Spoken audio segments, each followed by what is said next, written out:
cantar, ¿verdad? Salmo 67. Reyes de la tierra, cantad a Dios. Reyes de la tierra, cantad a Dios. Derramaste en tu heredad, oh Dios, una lluvia copiosa. Aliviaste la tierra extenuada, y tu rebaño habitó en la tierra que tu bondad, oh Dios, preparó para los pobres. Reyes de la tierra, cantad a Dios. A Dios. Bendito el Señor cada día. Dios lleva nuestras cargas. Es nuestra salvación. Nuestro Dios es un Dios que salva. El Señor Dios nos hace escapar de la muerte. Reyes de la tierra, cantad a Dios. A Dios. Gloria al Padre, y al Hijo, y al Espíritu Santo. Como era en el principio, ahora y siempre, por los siglos de los siglos. Amén. Aquí está bien todo.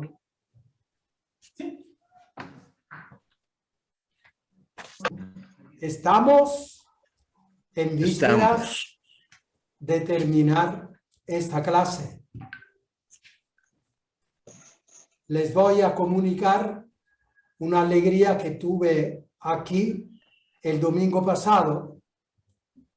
Iba a confesar y se me hace al encuentro un hombre, unos 40, 45 años, que me dijo: Padre, lo quiero felicitar mucho. Yo y mi esposa participamos en la clase del martes y del jueves y nos encanta. Gracias, gracias. Bueno, son esas cosas que alientan y que de verdad dicen, ubican a uno. Significa que lo que se está dando de verdad está tocando el interés de la gente, ¿verdad? Entonces, vamos a esta clase que es un poco un recoger ciertos puntos, bases problemáticos de nuestra época. Sí, empezó. En cuanto se refiere a la moral. Son problemas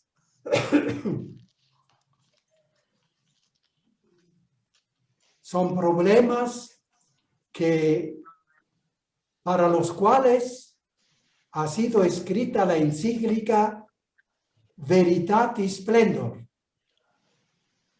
Fíjense, el Papa Juan Pablo II ha escrito esa encíclica precisamente para detener, arrestar ciertas ideas que se iban metiendo y que eran contrarias a la moral cristiana.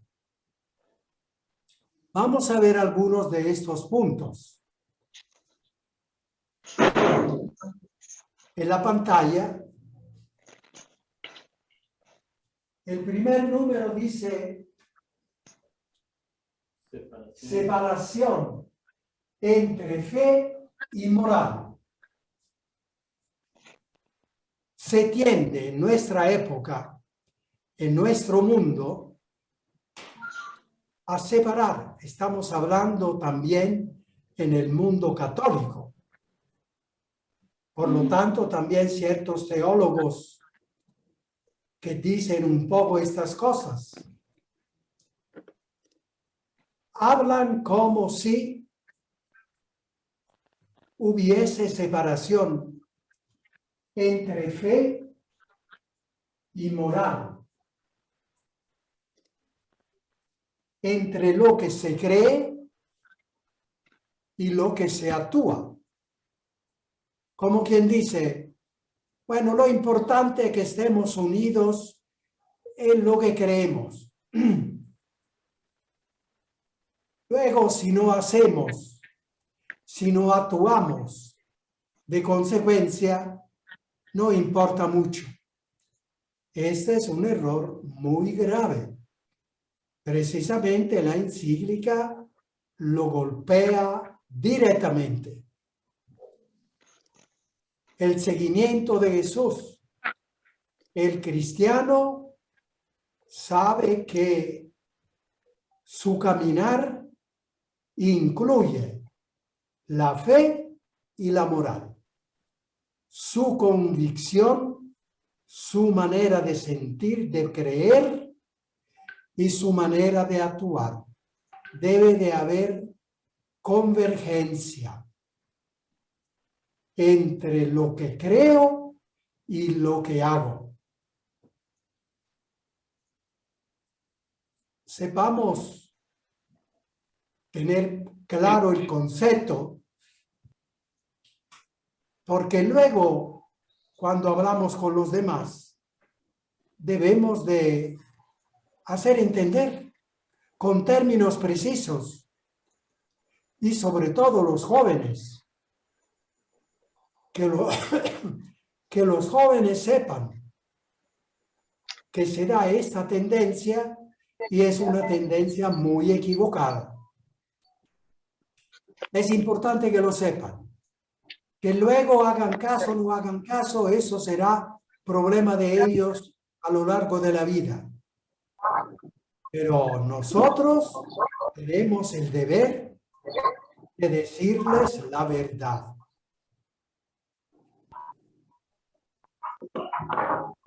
Segundo punto. Ignorar la unidad entre libertad y verdad. Otro punto. En nuestra época, y cosa muy difundida porque hoy los medios de comunicación multiplican todas estas cosas por miles al día. Entonces, es importante aclarar. Entre fe, entre libertad y verdad, no debe de haber ninguna separación. ¿Quieres ser libre? Cuida de la verdad. ¿Estás buscando la verdad? Hazlo con tu responsabilidad de persona libre. ¿Quieres ser libre? Busca la verdad. Decide en la verdad. Si no, te pierdes y decide de cualquier manera y después la vida se confunde y ya uno no sabe más qué hacer. Entonces, llora. A menudo nosotros, los sacerdotes, somos testigos de eso. La gente viene, llora y no hay remedio. No hay remedio porque la decisión está tomada. Y la decisión se tomó sin preocuparse de la verdad. Se tomó porque yo soy libre. Y ahora son llantos. Llantos. ¿Y por cuánto tiempo? Claro, uno pide perdón al Señor, pero la problemática de la vida queda. Como quien dice, Dios perdona, pero la naturaleza no perdona. Si te emborrachaste y fuiste contra un muro, pides perdón al Señor y Dios te perdona. Pero la naturaleza no te perdona. La naturaleza, que es las leyes de la dinámica, las leyes de la velocidad. y por lo tanto estás en el hospital. Y ojalá pudiera salir sano. Entonces, importante no separar libertad de la verdad. Escoger siempre según la verdad. Decidir siempre según la verdad. Este tipo de mundo tiende a olvidar eso. Tal vez siempre, pero ahora es mucho más difundido porque las comunicaciones son más rápidas y los desastres son terribles. Haremos un gran servicio a los jóvenes sobre todo, pero a la gente en general, a los amigos, a las amigas, haciéndole notar esta realidad. Estás tomando decisión sobre tu matrimonio. Piénsalo, hermano. Piénsala, hermana. Que tu decisión sea según la verdad. Porque si no, te enredas y vas al encuentro de una vida que a un momento dado se puede dar insoportable.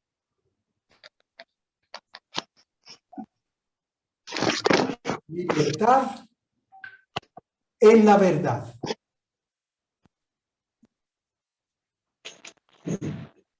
El tercer punto. Someterse a la ley del espíritu. También el cuerpo debe someterse a la ley del espíritu.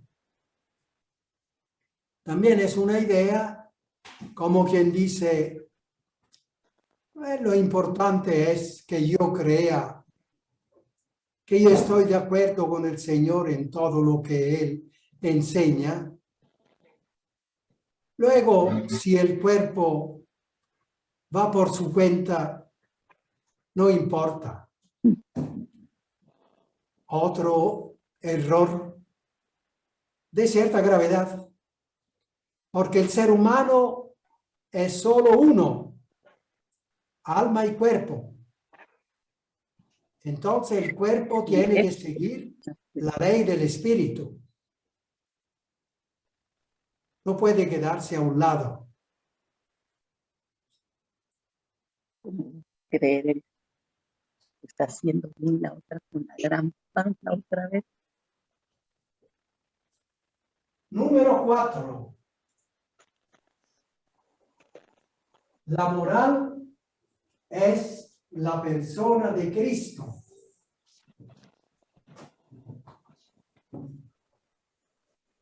Muy importante.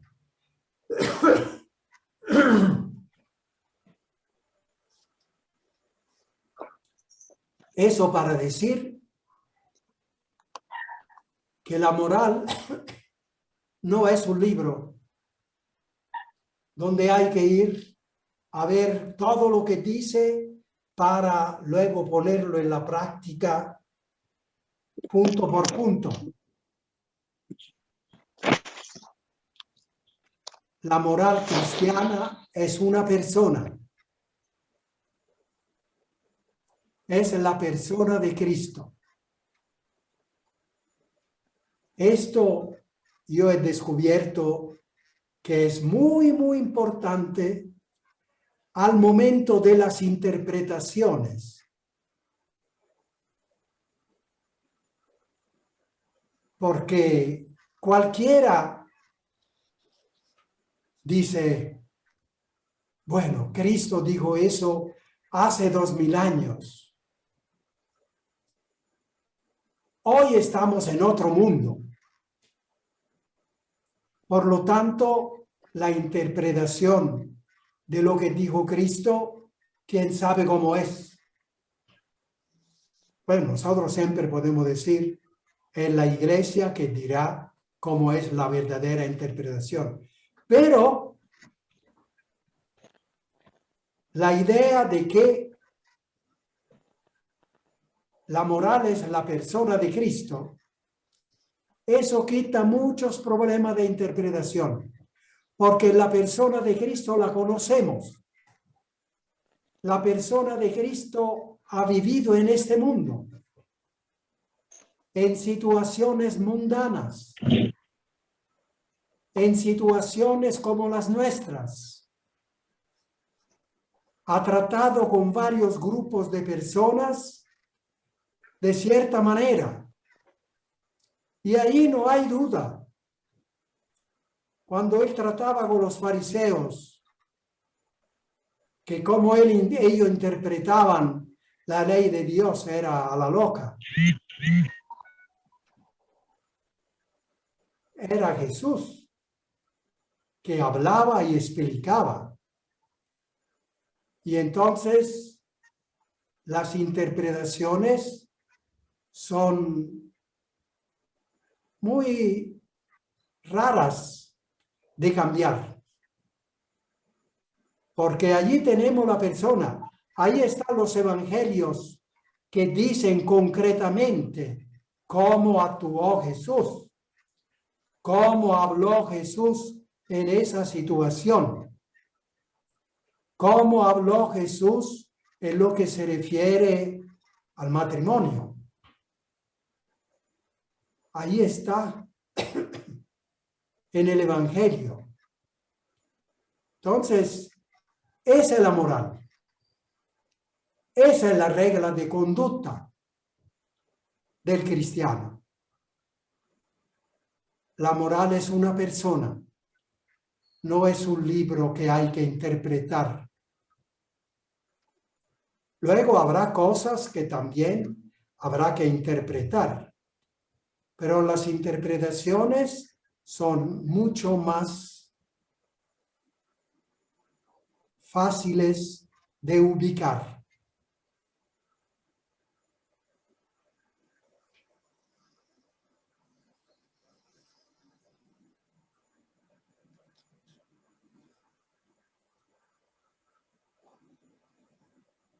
El 5 dice, la conciencia es el sagrario del ser humano. Eso lo dice el Concilio Vaticano II. Es un punto al cual hay que volver porque la conciencia es el elemento base del ser humano. Entonces, es el sagrario del ser humano. Sagrario, sabemos, donde está lo más precioso, donde está lo más valioso, donde hay que volver siempre la conciencia. Entonces, actuar según conciencia, bondad y verdad siempre quedará fundamental. Y dice una palabra bonita, la conciencia es como que produce chispas, que se llaman chispas del alma. Como la chispa, por ejemplo, no hagas a los demás lo que no quisiera que los demás te hicieran a ti. Es una chispa de la conciencia, que la conciencia queda clarísima. Así la conciencia tiene luminosidad.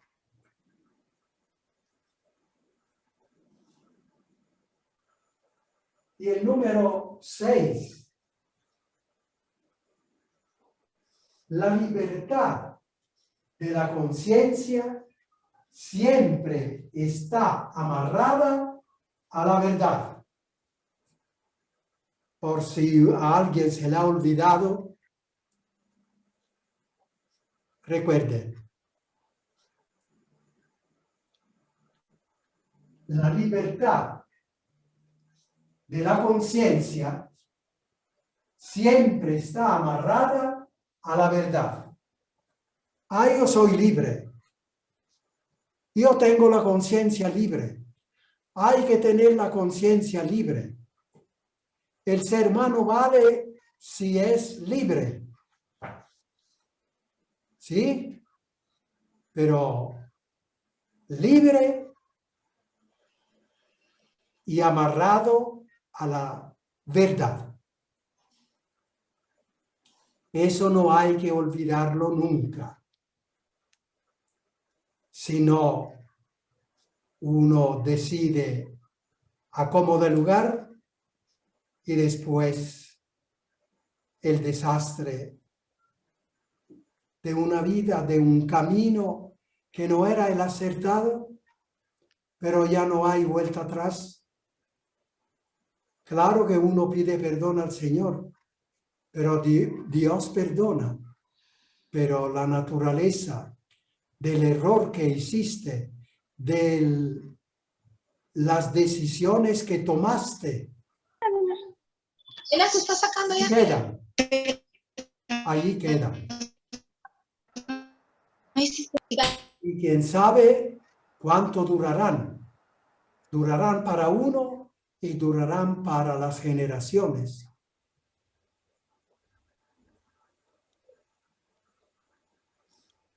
Al número 7.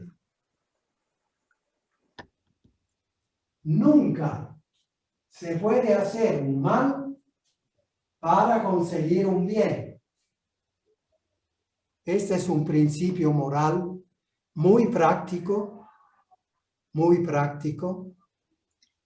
y muy luminoso para poder juzgar la historia, para poder juzgar las leyes que nos guían, el comportamiento de las autoridades.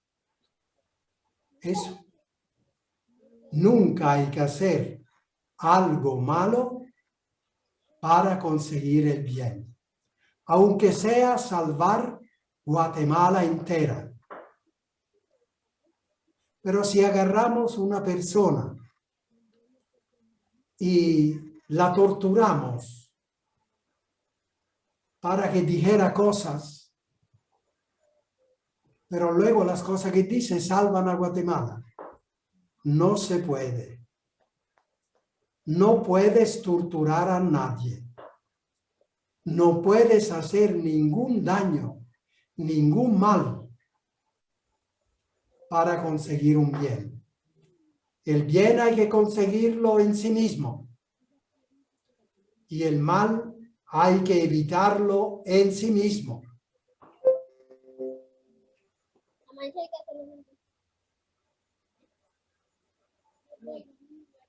A ver, estamos en el número 8. Bueno, esto de...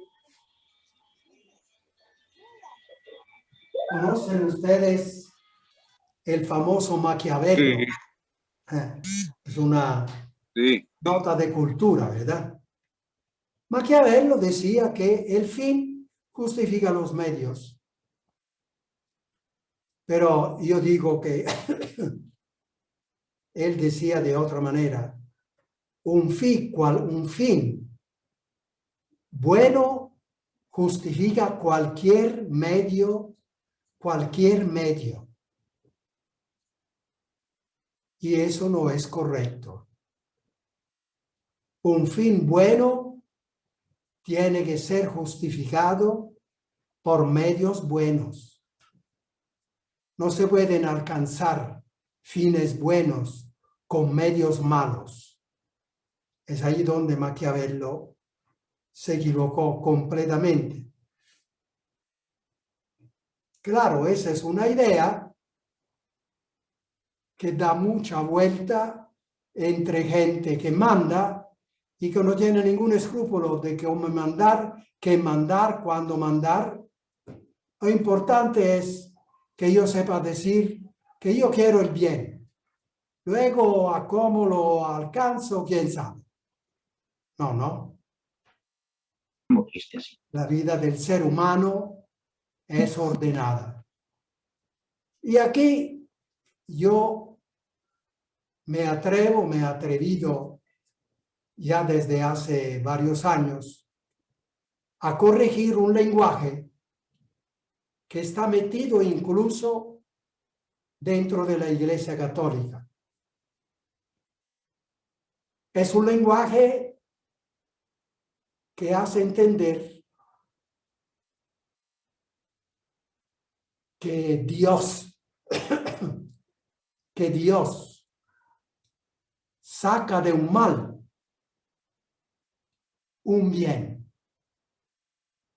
El ejemplo enorme de la pasión de Jesús. Dios quiso que Jesús muriera.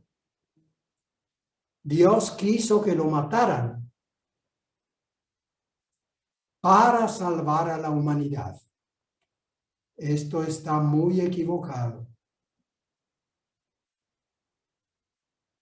Porque no se puede conseguir un bien a costa de un mal. Y en este caso se trata del delito más grave de la humanidad. La muerte del inocente más inocente, que era la persona de Cristo. Sin embargo, la vida humana es así, la historia humana es así, el lenguaje humano es así, se transmite de generación en generación, no nos damos caso, no nos damos cuenta de ciertas finezas y se sigue. Pero hoy en día eso crea mucho peligro, porque hace ver a un Dios que precisamente procura el mal para conseguir el bien. Pero eso no se puede, es un principio de moral católica. De allí que yo me permití de corregir el concepto de divina providencia. La divina providencia no es que de un mal Dios produce un bien. No, la divina providencia es un bien que Dios produce en ocasión, no en causa. En ocasión, es otra cosa. En ocasión, creada por otra gente, no por Dios. En ocasión de una realidad triste en la cual las personas se dirigen a Él para que intervengan. Entonces, el episodio sencillo de una familia que no tiene de qué comer. Los niños lloran, tienen hambre y solo queda la oración a Dios: Señor, ayúdanos.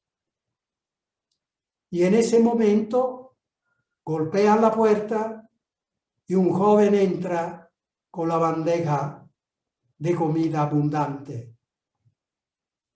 Providencia. Sí, pero esa providencia de Dios no viene causada por el hambre de esa familia. El hambre de esa familia, el dolor del hambre de esa familia no es la causa que Dios usa para intervenir. Es ahí donde está el punto delicado. Esto es importante porque, porque luego esto se difunde en mil maneras. Y de hecho, los católicos lo difunden aquello, eso. Dios mandó el famoso ejemplo, hizo morir a un niño de 2 años para hacer convertir el papá. Esto es lo más terrible. Pero de estos casos son miles, millones que se difunden en la mentalidad humana y hacen entender mal lo que es el cristianismo. Por eso la importancia de profundizar todo esto.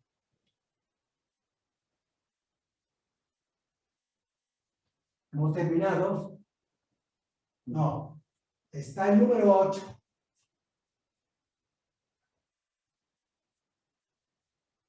El martirio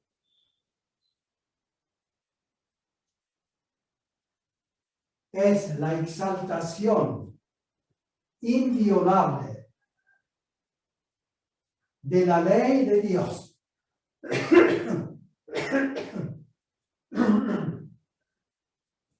El martirio es la exaltación enorme, inviolable, suprema. Es la exaltación inviolable de una ley de Dios. ¿Por qué tantos mártires?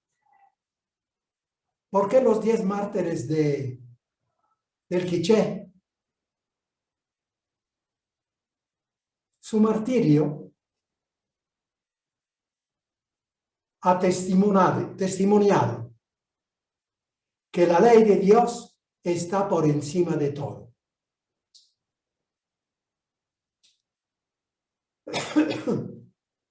Y que no se puede obedecer primero a la ley humana y luego a la ley divina. Nunca. El mártir es testigo de esta verdad. Naturalmente, la ley de Dios, que es amor, bondad y verdad. La ley de Dios, que es amor, bondad y verdad. El mártir es el testigo fiel de esta afirmación fundamental de la creación humana. Que la ley de Dios está por encima de todo y que hay que obedecerle a toda costa.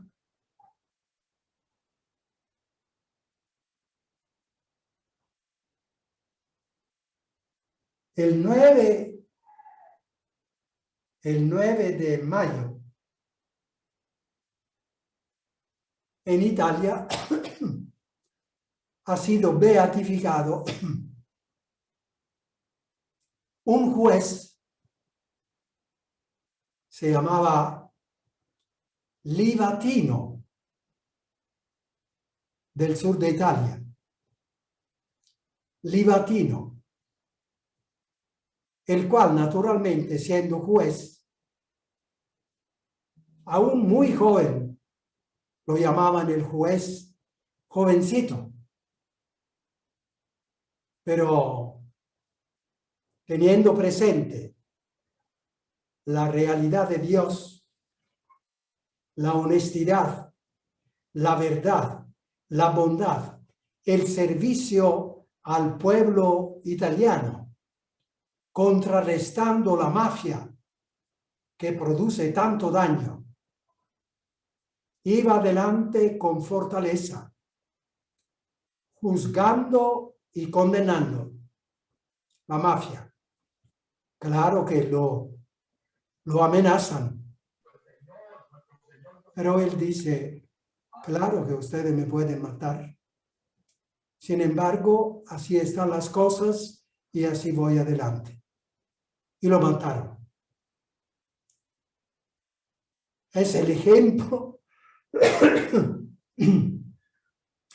es el ejemplo del martirio por la integridad de la fe y de la vida. Eso. Martirio por la integridad de la fe y la vida. No son dos cosas distintas. Una cosa es la fe, la vida, pero es muy diferente, padre. No estamos diciendo tonterías. No estamos diciendo tonterías. Aquí estamos hablando delante de Dios. Por lo tanto, es el mártir por la integración de la fe y la vida. Y así tenemos otro beato, diferente del mártir del Quiché, en otras latitudes, pero guiados por el mismo principio de amor y de verdad que Cristo ha plantado en la humanidad.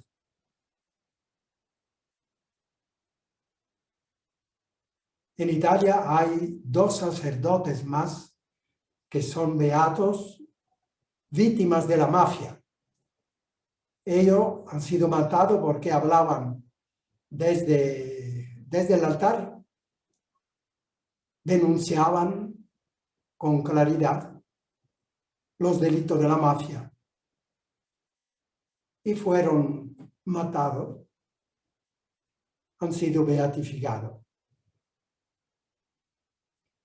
Creo que hoy en día hay más mártires de todas estas cosas que en el pasado. Eso para decir que Cristo vive y que el Espíritu Santo que Él nos ha dejado ahora con la ascensión y en Pentecostés sigue actuando, sigue produciendo frutos y sigue produciendo vida. Y eso será cada vez más. Eso es la línea que hace avanzar el reino de Dios. Reino de amor, de justicia, de paz, de verdad, de santidad, de vida, que irá suplantando el reino del mundo, que es un reino de egoísmo, de injusticia, de mentira, de maldad. Creo que hemos puesto una corona sobre toda esta clase. Faltan todavía algunos puntitos. Ahora, a ver si pueden descansar 5 minutos, si viene alguna pregunta, y si no, lo otro ya el próximo jueves. Descansen.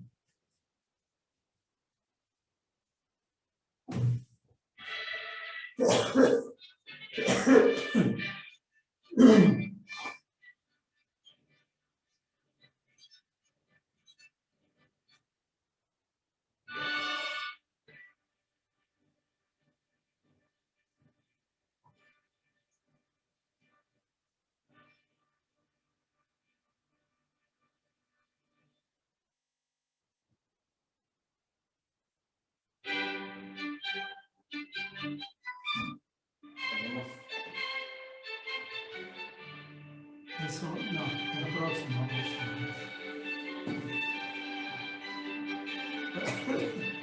ver si hay alguna pregunta, porque hay algo más. quiero añadir.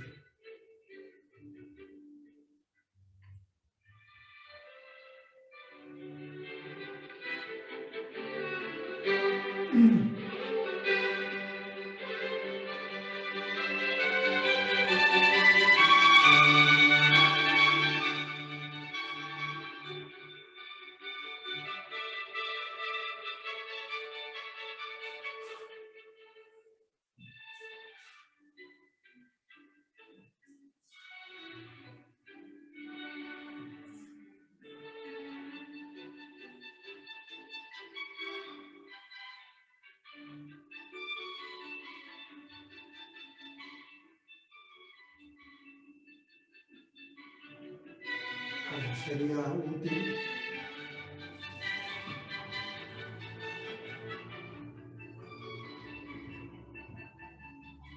poner en el blog, que son ideas fuertes, que es bueno que lo tengan siempre ahí, porque tendrán que ir, referirse a eso cuando tienen que hablar a los hijos, cuando tienen que hablar con otra gente.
Entonces el viernes 9:15 aquí, con el torneo, y 12 a las 11:30 con el doctor Castillo.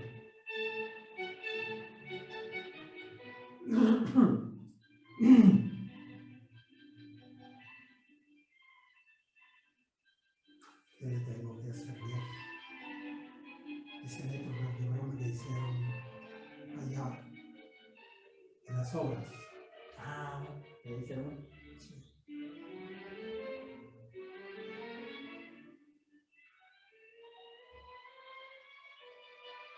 ¿Los laboratorios de esto?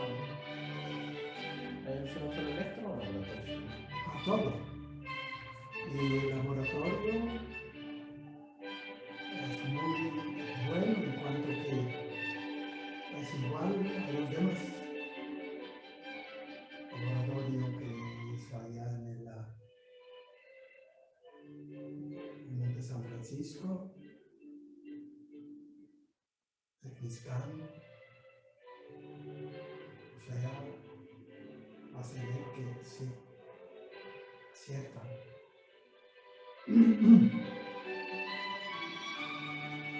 Eso de la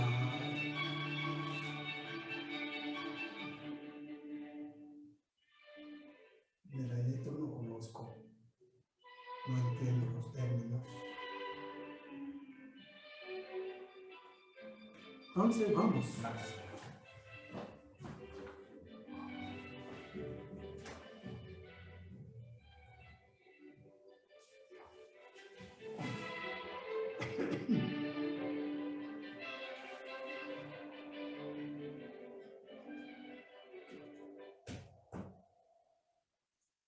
Entonces, de nuevo al trabajo.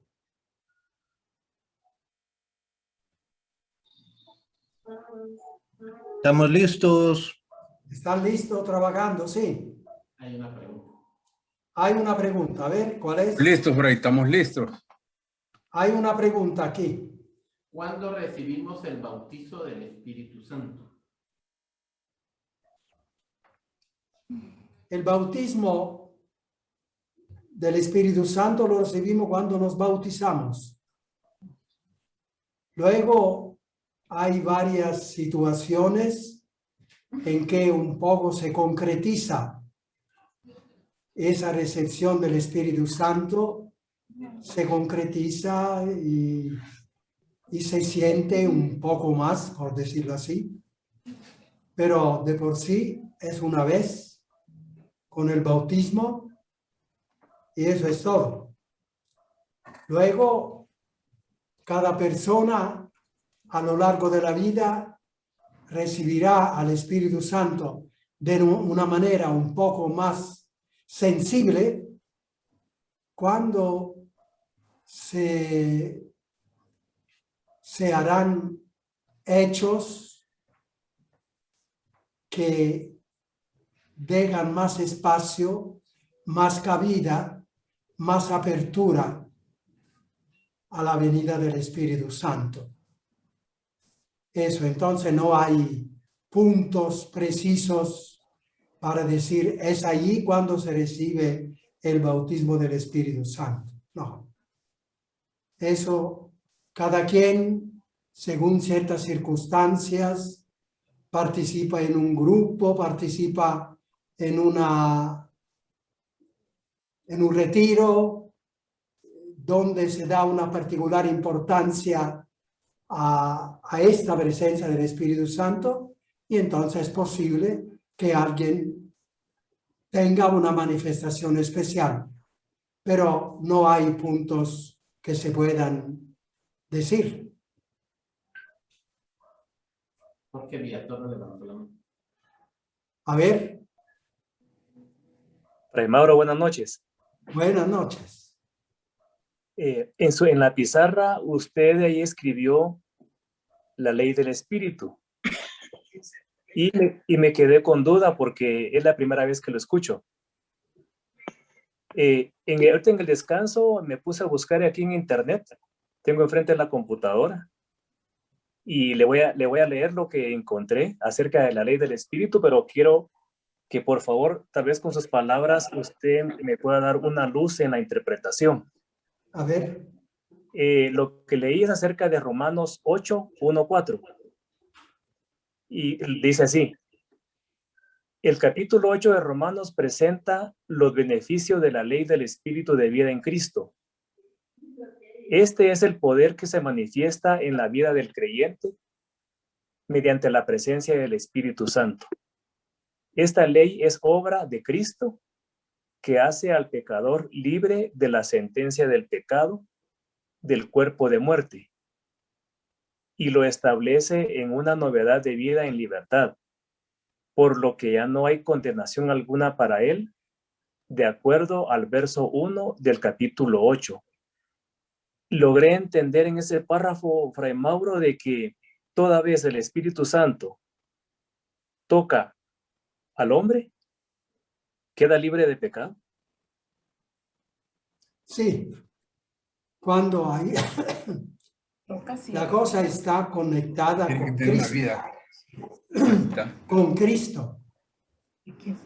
Uno va con Cristo, se bautiza con Cristo y recibe su Espíritu, el Espíritu Santo.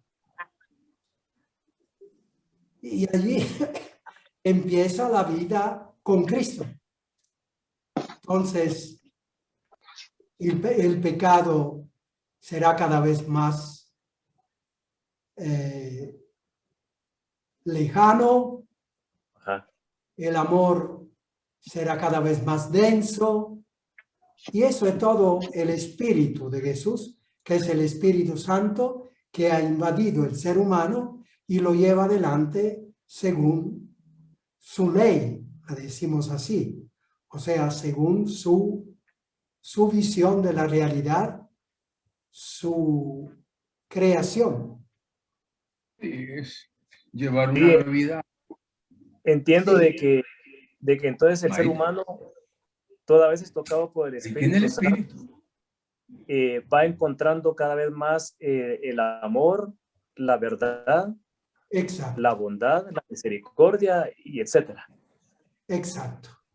En la medida que camina con Cristo, guiado por el Espíritu, por su Espíritu, el Espíritu Santo, en esa medida hará haciendo de su vida cada vez más una vida buena, una vida en armonía con la verdad y con la bondad. Muchas gracias. Es la vida de los santos. Sí. ¿Verdad? Gracias. Esa es la vida de los santos. ¿Hay alguna otra pregunta?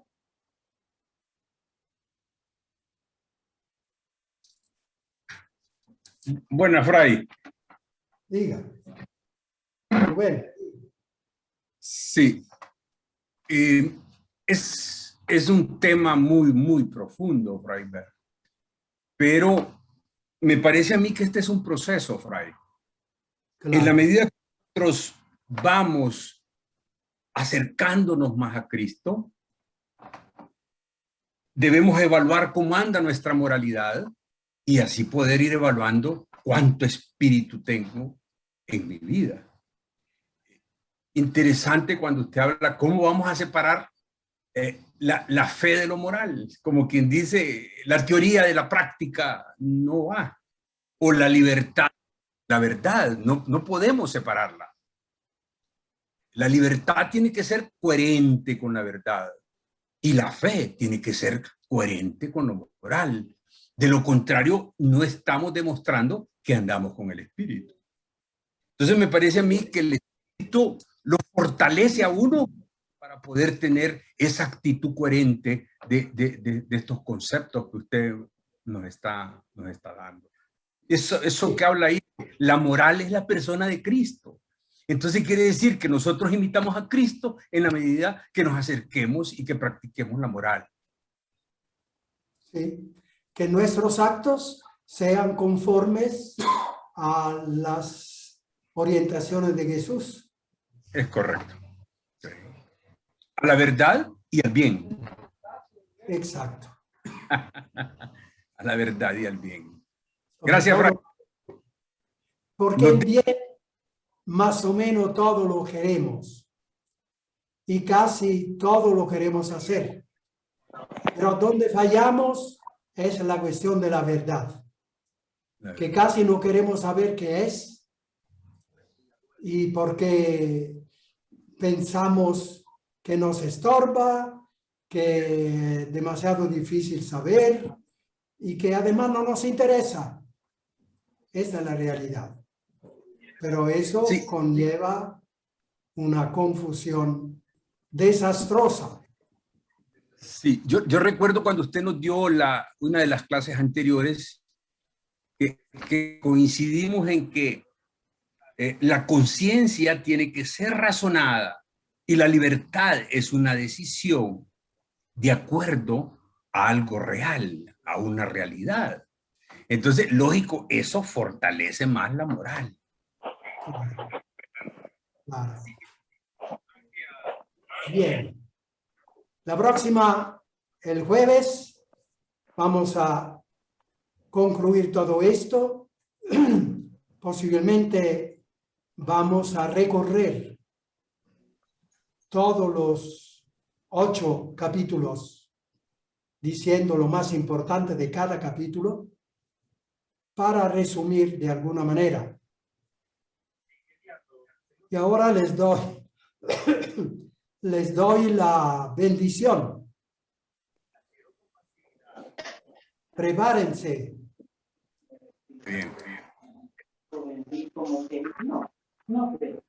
El Señor les bendiga y les guarde. Amén. Amén. Les muestre su rostro y tenga misericordia de ustedes. Amén. Amén. Vuelva hacia ustedes su mirada misericordiosa y les conceda la paz. Amén. Amén. Señor les bendiga, hermanos y hermanas. En el nombre del Padre, del Hijo y del Espíritu Santo. Amén. Amén. Amén. Hay una última pregunta. A ver, Feliz noche. Feliz noche. Padre, feliz noche, Fray. Gracias por todo. aquí hay una última pregunta que dice, ¿cómo podemos limpiar nuestra conciencia? Buenas noches, Fray. Un examen de conciencia y pedir perdón al Señor. Y el Señor interviene y purifica la conciencia. Entonces es un examen que uno hace de uno mismo y una decisión de pedir al Señor que purifique a uno, que le limpie la conciencia y adelante. Eso lo hacemos todas las veces que nos vamos a confesar. Bien, el resto en futuro.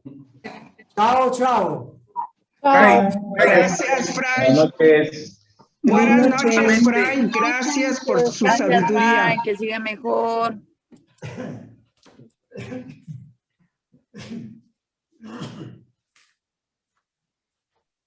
Sí, dijo esto. Se escucha.